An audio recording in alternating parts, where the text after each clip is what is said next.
It is exactly 1 week since we received the fantabulous news that a Ugandan had been nominated for the prestigious Nobel Peace Prize. And tonight on Hashtag, we are privileged to host Victor Ochen himself. He is 33. He's Africa's youngest person to be nominated for this Peace Prize, and he will be with us on the show, sharing his experience, his story, and his expectations. The hashtag we're using tonight is Victor Ochen. It is now time for us to meet our hero of the night, Mr. Victor Ochen himself. So come with me. And we say, what's up? How are you? I'm very well. I'm good to see you. It's very good to see you. We're very excited to have you on Urban TV. I'm looking forward to telling my stories. Okay, now how you can get in touch with us is use that hashtag Victor Ochen on Twitter, and also on our Facebook page you have that question for you. Send in all those questions and you will be able to hear from the man himself. Have Victor with me. Congratulations, first of all. I'm happy. My pleasure. Thanks a lot. How are you? I am very well. I'm happy. I'm humbled. I'm excited to be meeting you and the rest of the audience. Oh, really? Are you still the same? How does it feel to be a Nobel Peace Prize nominee?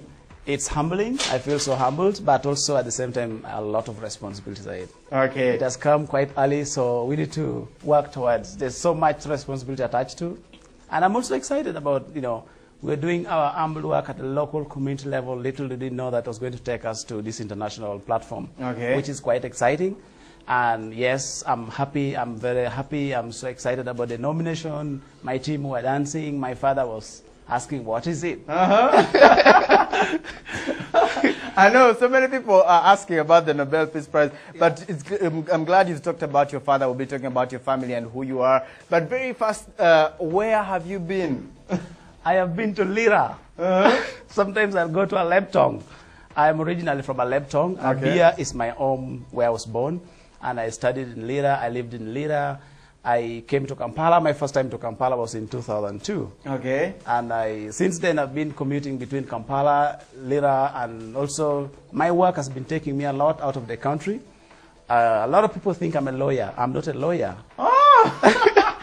Oh dear. I am not a lawyer, but I do a lot of advocacy for the rights and justice, or for the human rights of the victims, and I do a lot. I'm such an advocate for the victims' right and justice. I feel like this show is going to be putting the facts straight, because there's so many things that we have on social media or as the media that are not right. Why do people think you're a lawyer? Are you studying law? No, I've never studied law, but I do work a lot with the lawyers. A lot of people also, too many victims in the communities, they think I'm a doctor, because I do a lot of medical rehabilitation program for the victims of human rights violation, victims of war. So most of them calls me doctor in the community. But also when I come to the platform like Kampala or international level, I am advocating for the rights of the victims. I represent victims at different levels, at the national, internationally. Lastly, not so long ago, I was speaking at the ICC, advocating for the rights of the victims. So I identify myself so much with the victims. And that's why people think I'm a lawyer. Introduce us to your bio, because we're still getting to know you. Grassroots activist, human rights advocate, and a peace builder. And you have the African Youth Initiative. Just introduce us so that you know that you're jointly nominated with it. Huh? Well, like I said, my name is Victor Ochen. I'm a Ugandan. I'm 33 years right now. I was born on the 16th of September 1981 in my little unknown village called Abia in Aleptong, which is far away. I've been to Aleptong. Oh, welcome home again, so no problem. So, yes, I studied in Lira. I grew up in the IDP camp. I'm one of the graduates from the IDP camp living up there in terms of the war that happened in the north. I never ran out of the region. I stayed there. The farthest you could run was from Aleptong to Lira district, to Lira town. But all along, Abia became one of the biggest IDP camp. I grew up there. So in the context of struggle and studies like that, I went to my primary school in Abia P7 school, which I studied P1 and P2. P2 I studied on the 1 term. And then after that, the insecurity from cattle rustling intensified. Alice Lakwena was also around. We were displaced for about 4 more years without going to school. Generally, not to tell the Minister of Education, I skipped P3, P4, and I went all the way to P5. Oh dear. Yes, because for those years I was afraid that if I go back to start studying P2 again, my colleagues, my age mates were going to be my teachers. Oh yes. And I wasn't so happy for that. And I told my mom, said, I have to go and study P6. And then she said, no, you can't. You have to. And I told her, I said, if I have to move forward, I cannot study backward. I have to go on. Okay. And then I went to P5, second term. And then that was in a weird primary school in Apache. And when I was studying there, I remember the first month when I got to school, I never saw a tick good in my book. I didn't know anything, but I had the desire that I told my mom that if the exam is to be brought from whatever is taught now, I will pass. And I remember when I was at home, we had no single textbook. The only textbook which I had was a torn apart Holy Bible. A quarter of it was left at home. Oh dear. So over the years, I kept on reading that. I'm going to ask you about turning your childhood and all the tragic things that could have happened in northern Uganda into something positive. Tell us about that, how you started the organization. I took my suffering as an opportunity to plan and not live the life I lived for so long ago. And I think for too long, I've been wishing, what would I do different if I was to be a leader in my country, in my community, or a leader in the world? And that dream came when I was still a young man, and I kept on imagining what would happen would I still allow people to suffer the way they are if I was to be a leader? And all this kept in me. But something which I did first when I was, after finishing, my primary, skipping those classes, I still got first grade in my PLE. And I went to Lira Town College in Lira District, and I studied from Senior 1 to Senior 6 in the same school. But my study, when I joined Senior 1, I had to pay myself using charcoal. I burned charcoal for the entire O-level. For 4 years, I was burning charcoal.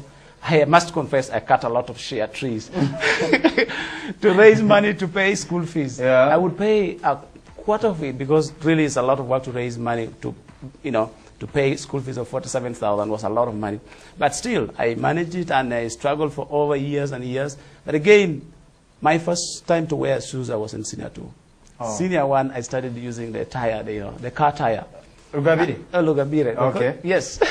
And Senior 2, second term, that's when I cobbled. I used to be a cobbler in school. I cobbled fellow students' shoes, and I raised that money to buy my own shoes. And all these things, all these experiences now in the future helped you to actually start this organization. Yes, that I was always dreaming. For long, I really wanted, how can we make sure the people who know nothing to do with politics live in peace?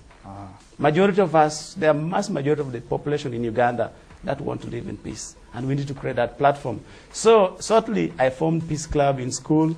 I formed Straight Talk Club, Anti-HIV Club in school. I was the assistant aid prefect. I started my leadership when I went to A-level. I was the district chairman, UNSA, Uganda National Student Association in Lira, which still had a Molata, Dokolo, Tuke included. And that was what brought me to Kampala. In 2002, I brought a delegation of the UNSA students to the National Convention in Mukono. That was my first time to Kampala. Wow. Okay, now that is the first time in Kampala. It's how many years later? About 12 years later, and you're now conquering the global stage. But very quickly, tell us about the nomination. This is a question of interest for so many people. We ask people to send in questions, and this is, I think, Anthony Gotse Madanda, who says, what does it take to be nominated? Tell us about your story. Well, I think according to the organization that nominated me, the American Friends Service Committee, of which I'm really grateful that they did that, they told me they've been tracking my work for the last 4 years, non-stop. They've been monitoring my movement. I don't even know them. The person I spoke to, I don't know them. And then they just said, for too long, they've been seeing how we've been doing this kind of work. To them, it means a lot. One of the reasons why they nominated us was because we chose to, even when I was still in the camp, I remember making a promise to my mother that I will never pick up or I will never learn how to shoot guns because I think I can make peace. I chose to side by peace. I chose peace, and I said I will never do that. And my mother said, "Congratulations, good luck."